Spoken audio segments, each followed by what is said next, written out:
Alain est arrivé, mais il a compris tout de suite qu'il fallait pas faire du Julien.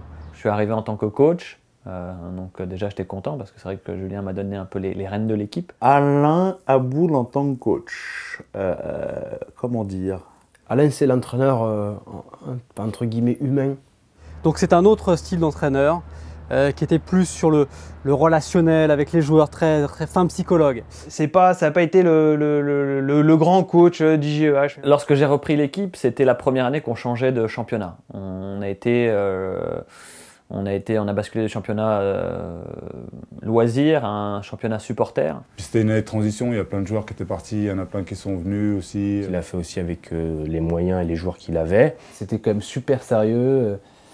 Je ne me rappelle pas avoir eu des grandes discussions tactiques comme on peut avoir avec le coach actuel. C'était pas évident pour lui, à mon avis, au moment où il a été entraîneur pour faire des choses, de bonnes choses. Je crois qu'il n'était pas là pour ça, il était là pour préparer les générations à venir. C'était le parfait entraîneur de transition. Il passait après Julien, c'était très dur. Il laissait vraiment rien au hasard. Au niveau de la préparation, on était toujours optimal. Niveau administratif, c'était bien.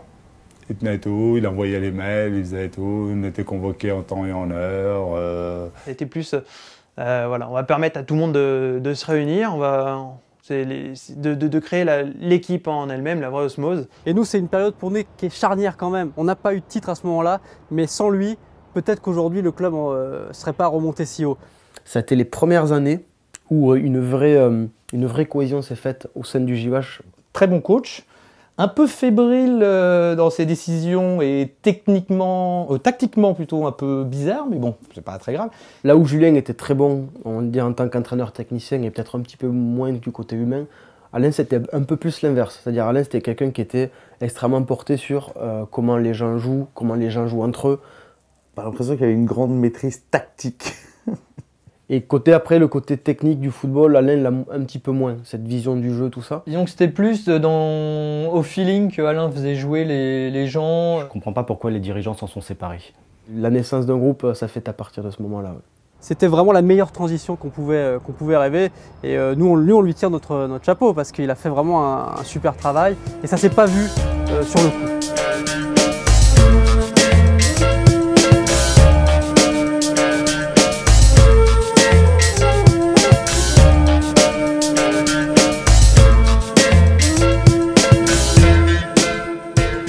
Ça me fait penser un peu à Le Maire, qui a récupéré les joueurs d'Aimé Jacquet pour essayer de faire quelque chose qui a presque réussi, mais pas tout à fait. Donc c'était un peu sur la continuité, voilà. Mais très bon coach aussi, quand même. Faut arrêter de se la raconter. Faut les retousser. Courir, faut courir. Paul Le Guen, mais les années PSG, quand il était coach au niveau de PSG, parce que je crois qu'il a rien gagné. Laurent Fournier, mais je dis pas dans son physique ou dans son style de jeu, mais plus dans sa façon de gérer un groupe. À savoir qu'il attachait beaucoup plus d'importance à l'ambiance du groupe et qu'après, bon, tout ce qui était placement tactique, tout ça, on sentait que c'était pas plus son truc. C'est le premier qui me vient à l'esprit, mais c'est pas du tout lui, c'est Jacques Santini, donc c'est pas terrible comme comparaison. On peut le comparer aujourd'hui à Laurent Blanc pour son calme légendaire. Ouais, Guy Forget, ouais, c'est vrai que ça peut être pas mal, Guy Forget. Physiquement, Alain me fait penser à Pep Guardiola.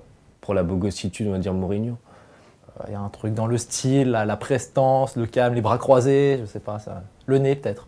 Et bon, je pense qu'après Alain, ouais, effectivement, a voulu passer la main pour créer le petit électrochoc à Jérôme. Finalement, ça a été 3 années sympas, pas toujours, c'est très difficile d'être coach, vraiment, et c'est pour ça que j'ai passé la main au bout de 3 ans.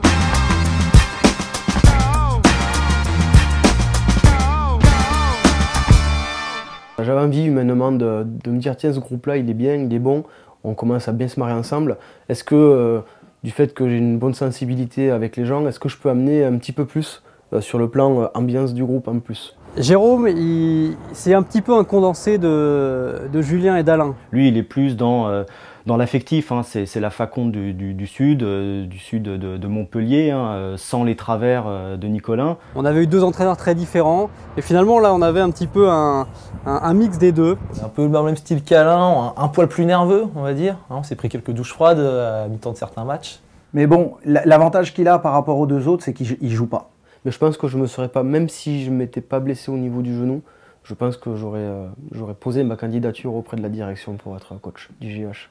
J'aime bien sa manière de s'investir dans l'équipe et d'aller au-delà même du boulot de coach. Jérôme a un gros avantage en tant que coach, il a la meilleure équipe de ses 10 ans. Sur les côtés, les gars, ça va être super puissant parce que c'est les deux frères Aboud.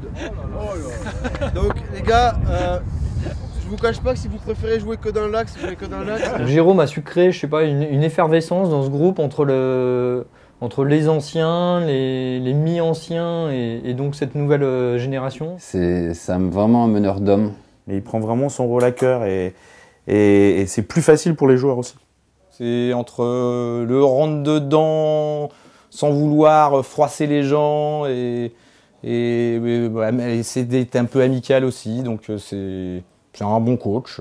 C'est un mec qui est bon, il est marrant et puis c'est sérieux. Donc moi j'aime gagner aussi. Donc voilà. Ne serait-ce que dans ses discours d'avant-match, une motivation, nous amener à une culture de la victoire. C'est un homme avant tout. Et ça se ressent sur le terrain. Pour moi, il a pris Julien et Alain, c'est un mélange avec la touche du Sud. Je pense qu'il amène des valeurs propres à sa région. C'est la joie de vivre et le sérieux. Lui, c'est vraiment, il est coach, quoi. Il le vit, il le sent. Entraîneur de football, Jérôme? Je dirais que sa qualité première, c'est d'être vachement à l'écoute. J'aime beaucoup sa pédagogie et c'est vrai que c'est quelqu'un qui discute beaucoup. Je me vois comme un bon coach sur le plan humain en tout cas. Et sa grande qualité au niveau coach, c'est qu'il fait jouer tout le monde. Et ça, c'est très intéressant. Il n'hésite pas à nous pousser, à nous faire des menaces les soirs d'anniversaire de Michel. Et puis on sent vraiment qu'il aime ses joueurs et puis les résultats, je crois qu'ils plaident pour lui. Il est hyper compétent. Quand même assez perfectionniste, qui aime le beau jeu. Il a envie que la balle, elle tourne beaucoup. Tactiquement, des fois, c'est un peu bizarre, mais bon. J'aime beaucoup l'aspect un peu tactique, comment on peut faire mieux, qu'est-ce qu'on doit faire, où tel ou tel joueur peut jouer. Très à l'écoute de son équipe, de ses joueurs, demander ce qu'on préfère, quel système de jeu, avec qui on préfère jouer. Ses choix sont logiques, il fait tourner comme il faut. Voilà. C'est pour ça que j'estime que c'est un bon entraîneur et que voilà, ce serait bien qu'il continue. Après, à lui de voir.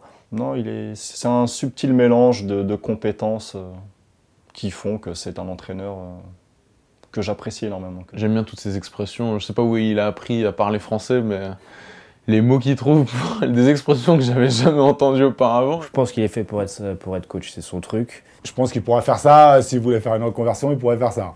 Non, c'est un entraîneur comme ça, le père Jérôme.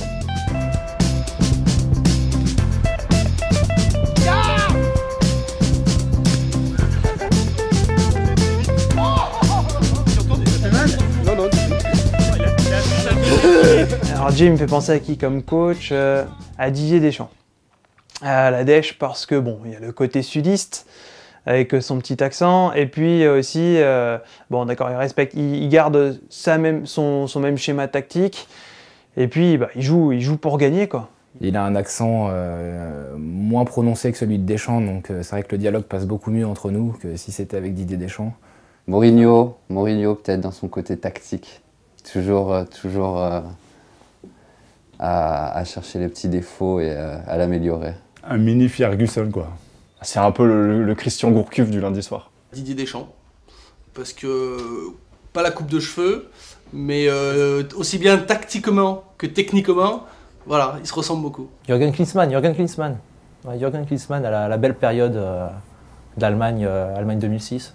Je pense que Jérôme, en fait, vu sa carrure, sa grandeur aussi en taille, bien sûr, fait un peu penser à du Alain Giresse. Sympa, on a envie de lui donner ses enfants à garder, mais voilà. Alain Giresse, j'aime bien. Ouais. Là, il faut trouver un entraîneur blond, un peu petit, un petit peu gros. Peut-être Arnaud Cormier, là, l'entraîneur du Mans. Les MiG 72, et ça, c'est pas n'importe qui. Hein.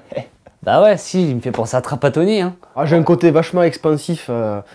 Un peu expansif sur le bord du terrain, un peu comme Luis Fernandez ou un Roland Courbis. Louis van Gaal. Le carnet, les notes, les schémas, Louis van Gaal, ouais. Puis il a presque la même coupe aussi. Quelqu'un qui joue beaucoup sur sa grosse solidité défensive et sa grosse défense et ses bons gros milieux défensifs comme pouvait le faire Jacquet à l'époque. Jérôme, j'identifierais à Bernd Schuster. Il est inimitable. Donc le comparer à quelqu'un, ce serait malvenu parce que je pense qu'il peut aller très très loin.